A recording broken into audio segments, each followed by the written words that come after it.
तो ईश्वर आप समझते होंगे कि हम लोगों जैसा आदमी है। नहीं, ऐसा नहीं है। हम ईश्वर न आदमी है, न स्त्री है, न पशु है, न पंछी है, न कीट पतंग है, न राई पहाड़ पर्वत, नदी नाला समुद्र महासमुद्र कुछ नहीं है। और वो सब कुछ है। ऐसा कुछ नहीं है कि जो वो न हो। वो प्रत्येक संसार में जितना भी चीज हम लोग देखते हैं, इस संसार में नहीं पूरे ब्रह्मांड में, सभी उसी का आलोक है, सभी उसी का स्वरूप है। वही विभिन्न रूपों में प्रकट हो रहा है। वो बहुत से लोग ये समझेंगे कि हम हिंदू हैं तो हम हिंदू की मंदिर मस्जिद मंदिर में जो बोलेंगे वो भगवान समझता है। मस्जिद वाले कहेंगे कि जो हम मस्जिद में कहेंगे वो भगवान अल्लाह समझेगा। और इसी तरह से विभिन्न धर्मावलंबी अपने अपने मत की बात करेंगे कि वो कहेंगे, वो समझेंगे कि ईश्वर हमारा है, हमारे धर्म का है और हमारे धर्म की बात समझता है, हमारे धर्मावलंबियों को ही मदद करता है। ये नासमझीपन है, ये भूल है। ऐसा कुछ नहीं है। ईश्वर संपूर्ण जीवन जगत जितना भी ये विश्व ब्रह्मांड है वो सभी में समाया हुआ है और सभी उसी का स्वरूप है। कोई अलग से ईश्वर की निजी पहचान नहीं है। उसका कोई न रूप है, न कोई रंग है, न उसका कोई आकार है, न कोई प्रकार है, कुछ नहीं है। और वो सब कुछ है। वो मौका लगने पर मत्स्य अवतार मछली भी बन जाता है, कभी 12 अवतार बन जाता है, कभी वामन छोटा सा बच्चा बन जाता है, कभी कच्छप कछुआ बन जाता है, तो कभी कुछ बन जाता है, तो कभी कुछ बन जाता है। विभिन्न रूपों में वो प्रकट हो सकता है। वो उसके प्रकट होने के समय में जो परिस्थितियां अनुकूल होंगी वो उसी रूप में दिखाई पड़ेगा। वो किस रूप में नहीं है ये बात कहना सरल है, लेकिन वो कौन सा रूप है ये कहना कठिन है। जैसे गीता के 10वें अध्याय के 19वें श्लोक में भगवान स्वयं कहते हैं, नास्तंत्यो विस्तरस्य में, मेरा विस्तार अनंत है। अनंत माने इसका कोई सीमा ही नहीं है। मैं कितना इतना विस्तारित हूँ कि जो कुछ भी हूँ सब मैं ही हूँ। इतना विस्तार में है। स्वयं भगवान ने अपने मुंह से भगवत गीता में कहा है। मैं इसको एक दो उदाहरण से मैं समझाने की चेष्टा कर रहा हूँ। जैसे एक गज और ग्राह की कथा भागवत में आती है, लोग सुनते हैं। सुन करके बहुत से लोग मनन करते होंगे, बहुत से लोग सुने, कहे कि अच्छा ठीक है, चलो हो गया, बात खत्म, कहानी खत्म हो गई, भागवत सुन लिया, उसमें आया। लेकिन नहीं, देखिए उसमें एक चीज ये कथा बताती है कि जब वो हाथी नहाने के लिए नदी में या तालाब में उतरा और उतर करके जैसे वो पानी पी रहा था या नहा रहा था, तो एक गोह ने या घड़ियाल ने उसका पैर पकड़ के खींचना शुरू कर दिया और हाथी बहुत जोर से चिंघाड़ा और वो चारों तरफ देखा। तमाम और जो हाथी का झुंड था वो सब भाग लिए उसको छोड़ करके, सब अपनी अपनी जान बचाने लगे, सब उस पानी से बाहर निकल गए। लेकिन वो हाथी अकेला चिंघाड़ता रहा, चिंघाड़ता रहा। न उसके पास शब्द हैं, न उसके पास और कोई हथियार है। उसने लिखते हैं कि एक कमल का फूल उसने जो हाथ में उठाया, सूंड में उसके आ गया और वो किस शब्द में, किस भाव में, अपने आत्म भाव में, जबकि उसके पास कोई भाषा भी नहीं है, उसी आत्म भाव में उसने भगवान से क्रंदन किया, करुण क्रंदन किया, पुकारा। और वो फूल यूं हाथ में लेकर के जब ऊपर उठाया तो भगवान समझ गए कि मुझे बुला रहा है। वो जान गए। वो दुखी की अंतर मन की वेदना की पुकार पर दौड़ते हैं और वहां से वो दौड़ करके आए और चक्र सुदर्शन मारा और घड़ियाल का सिर कट गया और हाथी मुक्त हो गया। तो बताइए, हाथी के पास कौन सी भाषा थी? वो कौन सा पूजा करता था, मंदिर में जाता था, किस किस धर्म का था? वो कौन सा मंत्र पढ़ता था? कुछ नहीं था उसके पास। लेकिन अंतिम अवस्था में जब उसने ईश्वर को, केवल ईश्वर को, मात्र एक शक्ति को देखा और उसने जब आवाज लगाई अपने ही भाषा में, जब वो चिंगाड़ा, तो ईश्वर दौड़ करके आया। आता है भगवान, निसंदेह आएगा। दूसरा मैं एक कहानी और मैं बताता हूँ। ये सब सत्य घटना है। ये जो मैं बताने जा रहा हूँ, अब ये तो पौराणिक चीज है, ये भी सत्य घटना ही है। मैं एक और सत्य घटना का मैं उल्लेख करने जा रहा हूँ। पंजाब तरफ की एक गांव के पास की एक घटना है। कुछ लोग बाहर घास के मैदान में घास छील रहे थे खुरपी से। एक सरदार जी का लड़का 18-20 वर्ष का, वो भी अपना घास छील रहा था। तो अचानक देखा कि घास के झुरमुट में से एक खरगोश छोटा सा निकला और वो भागा बड़ी जोर से। तो वो लड़का जो है दौड़ करके पीछे पीछे उसके गया कि उसको पकड़ लेते हैं, पकड़ के मार देंगे, मार के मतलब मांस हो जाएगा खाने के लिए, बहुत अच्छा शिकार मिल गया उसको। तो वो दौड़ करके गया, तो वो फिर दौड़ करके किसी पेड़ के पीछे लुका। तो उसके बाद में वो लड़का भी वहाँ पहुँच गया। फिर वहाँ से फिर वो भागा, फिर दूसरे जगह गया, फिर तीसरे जगह गया। वो बेचारा दौड़ते दौड़ते दौड़ते परेशान हो गया। तो बाद में वो भी लड़का भी थक गया, जो नौयुवक था वो भी थक गया, और वो खरगोश भी हाँफने लगा। तो हाँफते हाँफते हाँफते उसने एक बड़ी जोर से चित्कार, वो अपनी भाषा में वो चिल्लाया और अपना हाथ पर ढीला कर दिया, क्योंकि वो दौड़ते दौड़ते थक गया था। उसमें उतना दम नहीं रह गया था कि वो दौड़ पाए, अपने को बचा पाए। और वो लड़का पहुंचा, जो नौयुवक था वो पहुंचा, और उसको खरगोश की दोनों पीछे के दोनों पैर पकड़ करके यूँ उठाया और कहा, बेवकूफ़, तुमने मुझको घंटे भर से मैं दौड़ रहा हूँ तेरे पीछे पीछे, अब बुला, अब तुझे कौन बचाता है? इतनी देर से तो तू बचता रहा, कहीं उसके पीछे, कहीं उसके पीछे, कहीं उसके पीछे, कहाँ कहाँ किसके किसके पीछे तू नहीं छिपा, लेकिन तुझको कोई नहीं बचा पाया। बोल, तेरे पास और कौन सी ताकत है बचाने के लिए? और इतना कह के वो ऐसे ऐसे ऐसे ऐसे हिला रहा था उसको, खरगोश को ऐसे ऐसे हिलाने लगा।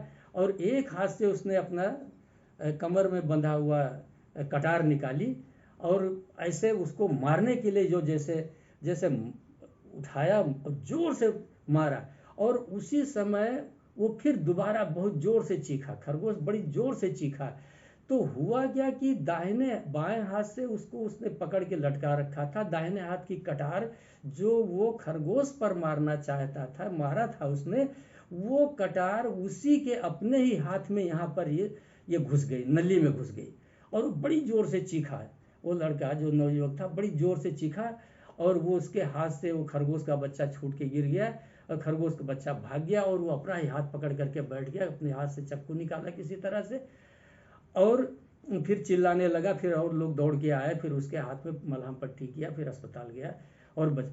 तो देखिए, ये दो घटनाएं, दो पशुओं की घटनाएं मैंने आपको, एक पौराणिक काल की और एक मैंने इसी समय की घटना मैंने बताई कि देखिए, जब पशु भी ईश्वर को पुकारता है,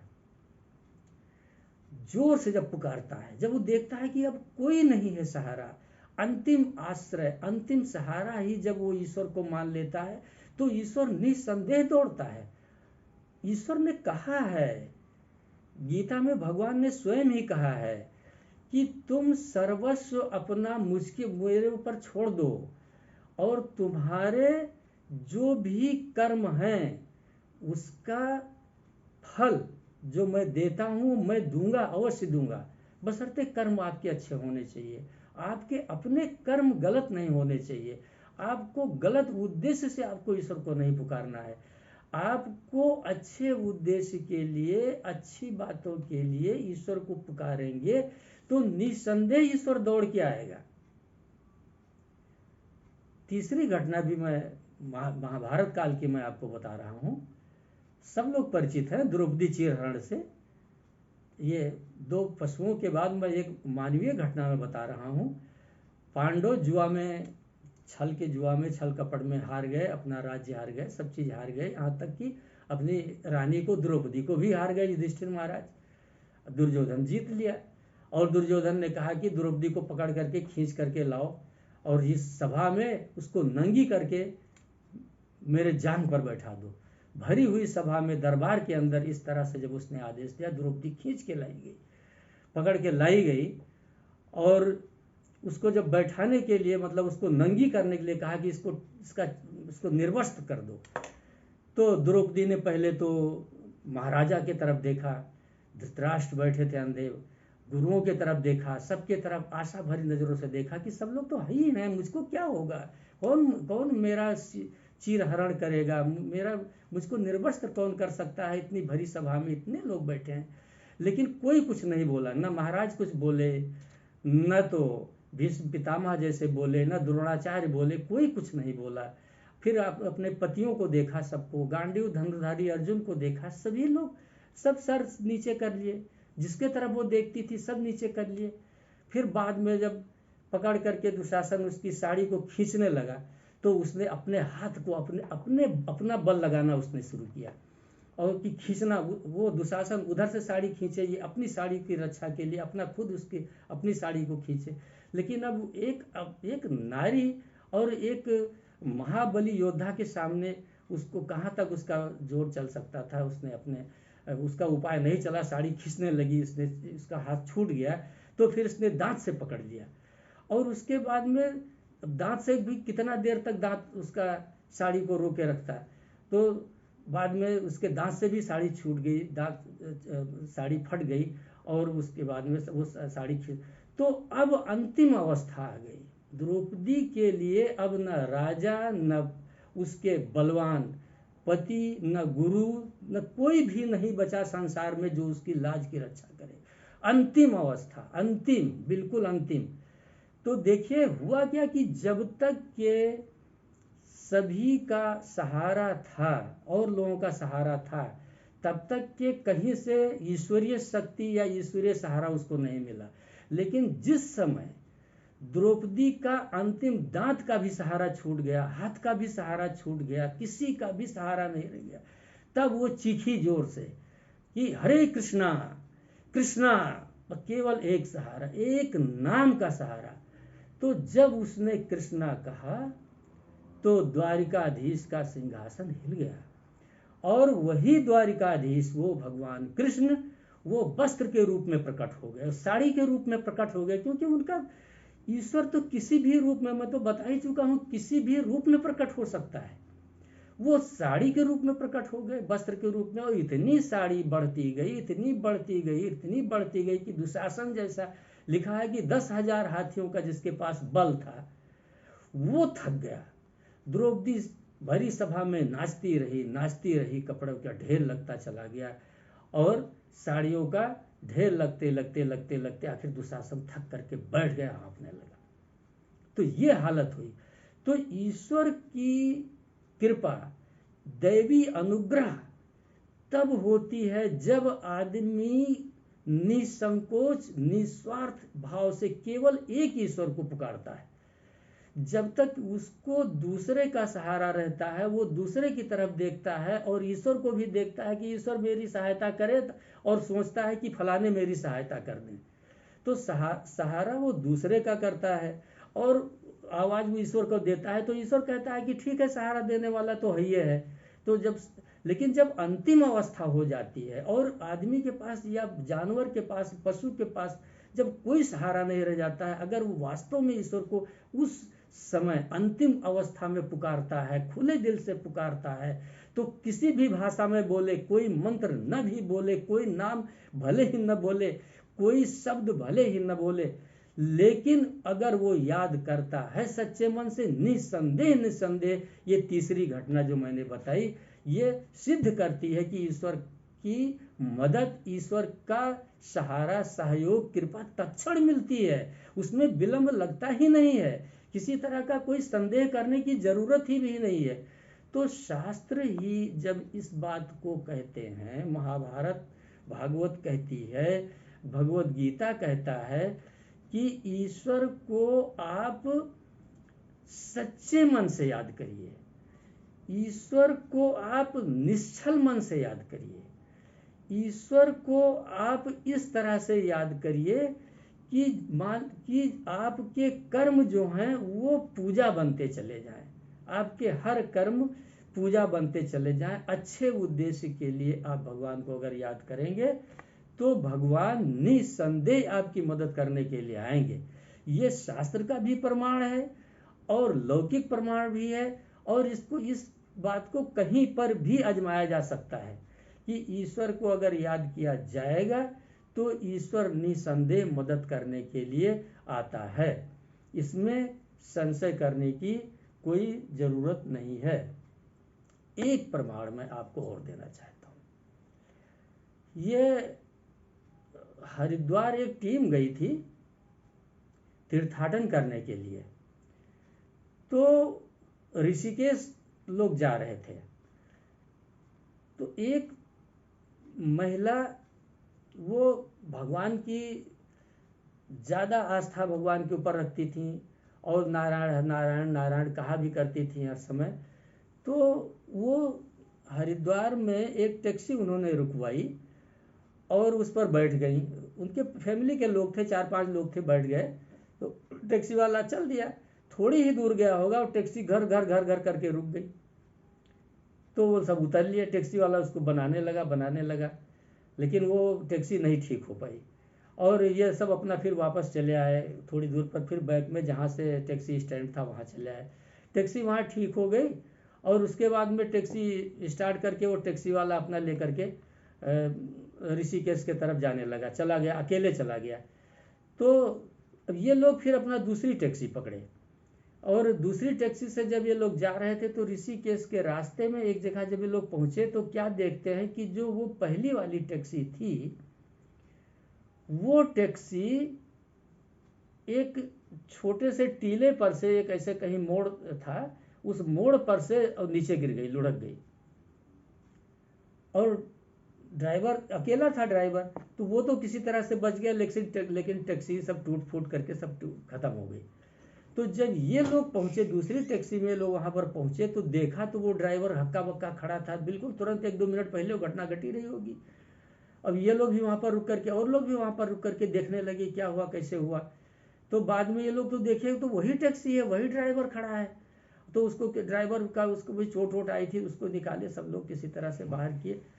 तो ये लोग कहने लगे कि देखो भगवान ने हम लोगों को बहुत बचाया। अगर वो टैक्सी उस जगह न बिगड़ गई होती, घर घर न करने लगी होती, तो ऐसा होता कि हम लोग उस टैक्सी में बैठे होते और वो टैक्सी यहाँ गिर गई होती, तो फिर हम लोग निसंदेह कहीं नीचे गिरे होते और ज़्यादा चोट वोट हो सकता है, लग जाता, या और कुछ दुर्घटनाएं हो सकती थी।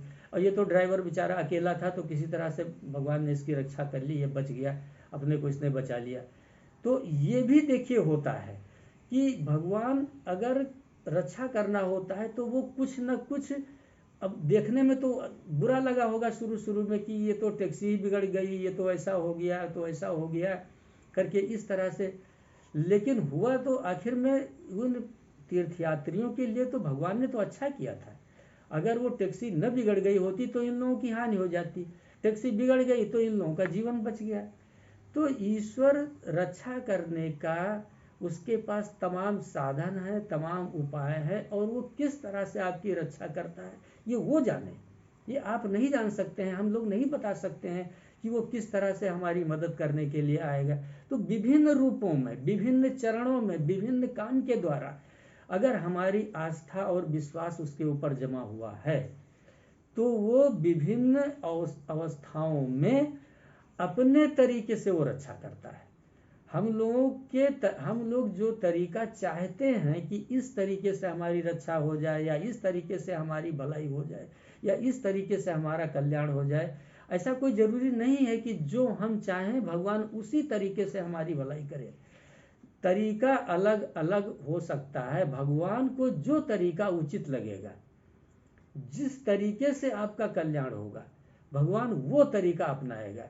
आपके कहने से, हमारे कहने से भगवान उस तरीके से को अपनाने के लिए नहीं आता है।